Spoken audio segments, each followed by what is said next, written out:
Hi everyone, Tim here with a quick tutorial on Giftship's drawer cart tool.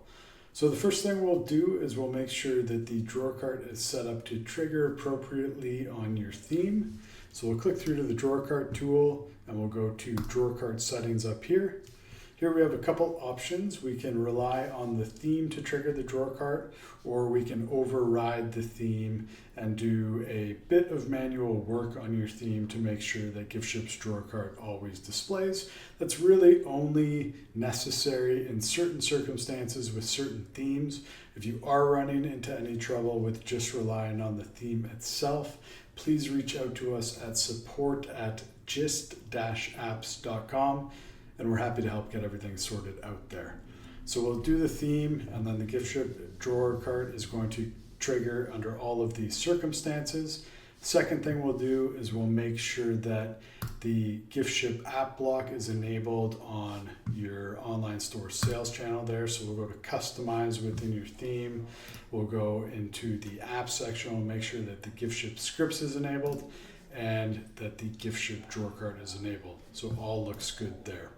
Now let's go back into Giftship and we'll go into the drawer cart tool itself and we'll start to add our functionality blocks to our drawer cart.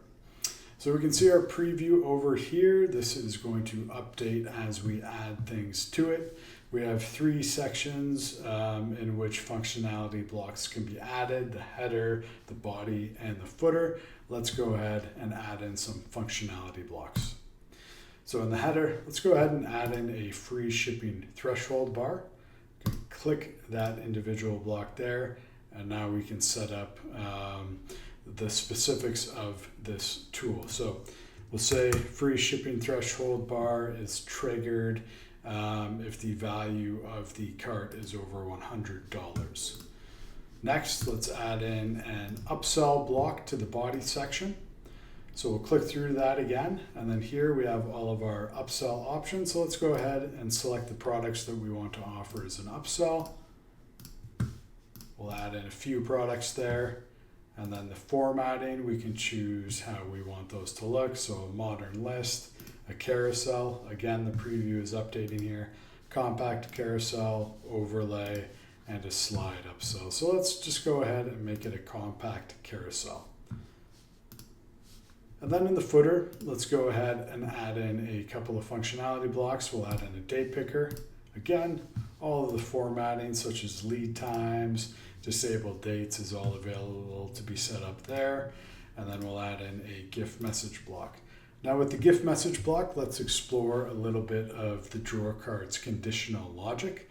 So you can have these app blocks, these functionality blocks interact with each other. So we can set this up to say, hey, only display the gift message option to the customer if they select a date in the date picker.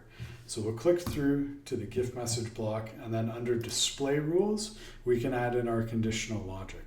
So under block conditions, this is where we can add in conditional logic related to other blocks that we have already in the cart, or we can add in a high level condition, which is a cart condition, where we can do something like only display the gift message if the total value of the cart is greater than $500 or something like that.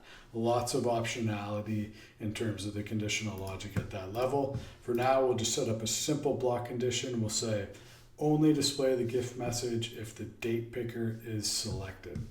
So let's go ahead and save all that. We'll go back out. We'll see our drawer cart here, and let's go ahead and publish that. And then we will go to our online store. Let's go ahead and add a product to the cart. Looks like I already have a few in there, but let's go ahead and add something else as well. So we'll go ahead and add to the cart there. Just gonna hide this preview bar there. Trigger the drawer cart. So we see we have our free shipping threshold bar, which has been triggered. We have our products there that are in the cart. We have our upsell options here, where we can go ahead and add in an option there. And then we have our date picker. So let's go ahead and clear out the date there. And then we'll see that that gift message option is not displaying. But when I just select a date, so say October 29th, then we see that gift message display. So that's the conditional logic in action there. Then I can go ahead and add in a gift message and proceed to the next step. Now, Giftship's multiple shipping address option can also be added right here as an alternative checkout button. So it can read checkout and then ship to multiple addresses just below this here. So that is an option to get configured as well. So if you need any help going over anything, we're more than happy to connect and hop on a video call.